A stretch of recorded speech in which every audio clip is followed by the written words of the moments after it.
Nosso próximo objetivo é um objetivo que dá muita discussão. Pergunta para vocês, qual é o objetivo da massagem? Cada um fala um negócio esquisito, cada um fala um negócio diferente. A massagem é a ciência da área da saúde mais antiga do mundo.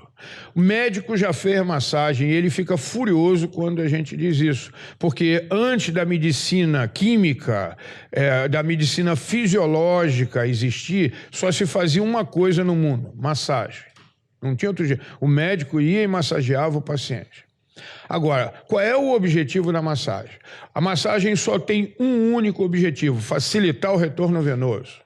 Então, quando a gente diz isso, incomoda muita gente, porque tem gente que chega e diz, massagem, ela relaxa, ela não relaxa. Ela produz o efeito relaxante a partir da facilitação do retorno venoso. Você facilita o retorno venoso, o músculo relaxa.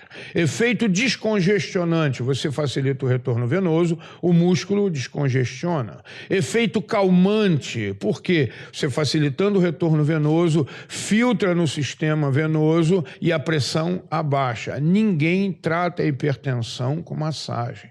Ela produz um efeito calmante, e aí a pressão pode até baixar de forma surpreendente. Mas se o cara é portador de uma patologia, não é com massagem que vai tratar uma patologia como essa. Nós vamos usar duas manobras da massagem, deslizamento superficial, deslizamento profundo, que a gente vai fazer com um gancho, e os resultados são extremamente rápidos e extremamente surpreendentes, porque aquilo que você levava um tempão com a mão precisando de lubrificante, você vai fazer com um gancho que não vai te produzir desgaste e não vai depender de um lubrificante. Tá? E quando precisar, eu vou ensinar vocês um lubrificante seco que não faz lambança, que não pinga, que não suja a roupa, nem nada.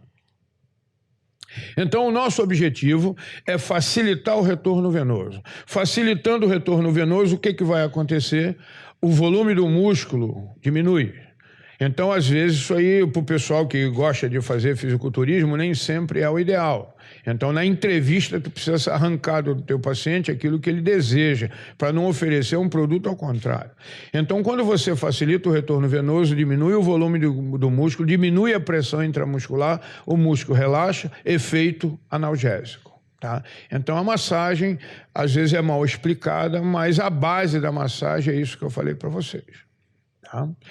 Segundo o Virgínio Mariani, ninguém vai fraturar uma fibrose. A fibrose, a gente precisa dela num processo cicatricial para quê? Para restaurar aquele tecido que foi danificado. O que nós vamos fazer é recuperar essa elasticidade. Então, aqui está todo o processo cicatricial até chegar na solda final. Isso aqui fica rígido muitas vezes. Nós não estamos preocupados com aspecto. Nós estamos preocupados com função. A minha preocupação não é a beleza, a minha preocupação é a beleza do movimento, é recuperar a saúde do movimento. E se você tem um obstáculo desse, isso te dificulta. Você fazendo a crochetagem aqui, o tempo de recuperação é impressionantemente rápido. Aí, como eu vivo tagarelando pelo mundo da ciência, eu peguei Patrícia Freud e fiquei 2 dias batendo cabeça com ela no bom sentido, discutindo horrores. Os dois, um gritando com o outro. Ela já fala pra chuchu, eu falo mais alto que ela. Foi uma confusão danada. E a gente chegou a uma coisa muito legal. A gente recupera a plasticidade da fibrose, a plasticidade da cicatriz, a plasticidade das aderências, que vai recuperar a dinâmica funcional. O nosso objetivo é a dinâmica funcional, é fazer funcionar bem outra vez. Como é que a gente faz isso? Recuperando a viscoelasticidade dos tecidos. Esses tecidos são de que cor? Secos ou brilhantes? Então, a gente vai ter que hidratar e estimular o deslizamento de um tecido sobre outro. E quem é esse tecido? A face.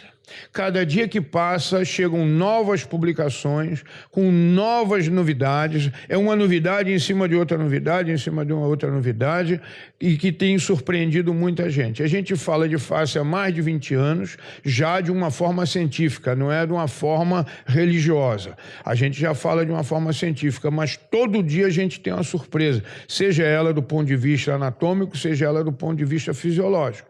Então a gente vai recuperar o deslizamento de uma face sobre a outra, porque um músculo ele sempre está encapado por uma face e ele está interligado por uma face. Tudo isso hidratado. Depois de um trauma, vai acontecer uma hipomobilidade. E é em cima dessa hipomobilidade que a gente vai trabalhar. Eu vou falar daqui a pouco sobre fáscia, que talvez hoje seja o tecido mais difícil da gente explicar. Então, há mais ou menos 3 anos era essa a disposição anatômica das fáscias. Hoje já tem muito mais subdivisões. Há 15 anos atrás só existia uma fáscia, a fáscia. Aí um par de caras chamados Schmidt e Agreda descobriram que essa única fáscia podia ser classificada em 53 partes. Então você tem a fáscia palmar, a fáscia plantar, a fáscia visceral, a fáscia cardíaca, fáscia para tudo quanto é lado. 53. Mesmo assim ainda ficava meio nebuloso. Por quê? Porque ninguém via. E aí, com o advento das dissecções em cadáver fresco, foi ficando muito mais bonito você ver ao vivo fáscia. Hoje está repleto disso na internet. Então, essas são as camadas que eram classificadas em 2015. Hoje, em 2019, já tem mais subcamadas, que não vem o caso aqui, porque ainda estão em discussão, mas breve elas vão estar sendo classificadas cientificamente e documentadas. Vai virar uma coisa indiscutível. A primeira pessoa a apresentar aqui no Brasil de forma séria e científica um representante do James Sirius foi Pierre Bishop, que disse que a fricção transversa profunda do Sirius produz o quê? Hiperemia traumática. Todo mundo usa aqui fricção transversa, todo mundo aprendeu na faculdade. Tem gente que chega e diz, isso aí não adianta de nada, não serve de nada. E aí ficou aquela discussão, pô, toda vez que eu faço sempre deu muito certo. Toda tendinite que chegou com um diagnóstico confuso, que a gente friccionou, recuperou essa tendinite. Capsulite adesiva e bursite, a gente faz a fricção, nosso resultado é espetacular. E tem gente que diz que não funciona, tem gente que prova que não funciona. Acreditamos que eles fazem isso porque não sabem a técnica perfeita de aplicação. E aí cria uma confusão. A gente sabe hoje que isso produz um resultado muito interessante, né? Robert Schleip classificou em 2018, novembro, que a fáscia é o maior órgão sensorial do corpo humano. Tudo que você sente que vem de fora para dentro é transmitido pela fáscia. Vai ter uma pessoa, eu não concordo, que eu te dou o telefone dele e você discute com ele. Porque já está tendo uma discussão, e que eu participei de um congresso agora, 2 semanas atrás, sobre fáscia dói ou fáscia não dói. Estão perdendo um tempo muito grande sobre saber se ela dói ou não dói. Quando a gente diz perder tempo, é no bom sentido, tá? Estão atentando para esse tipo de coisa. Segundo Robert Schleip, tudo aquilo que a gente sente não é transmitido pelo nervo, é informado pela face ao nervo. Por isso que muitas vezes você sente dor inexplicável, sensações estranhas, que é resolvido através de quê?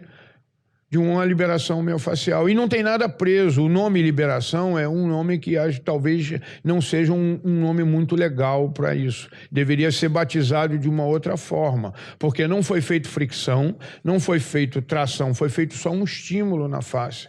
Aquele estímulo que ela precisava para se recuperar, para recuperar a mobilidade dela. Por isso que quando perguntam para a gente, está na moda falar liberação miofascial não dói. Liberação miofascial alivia. Porque se doesse, não era liberação miofascial, era interrogatório, que vai fazer a pessoa sentir dor.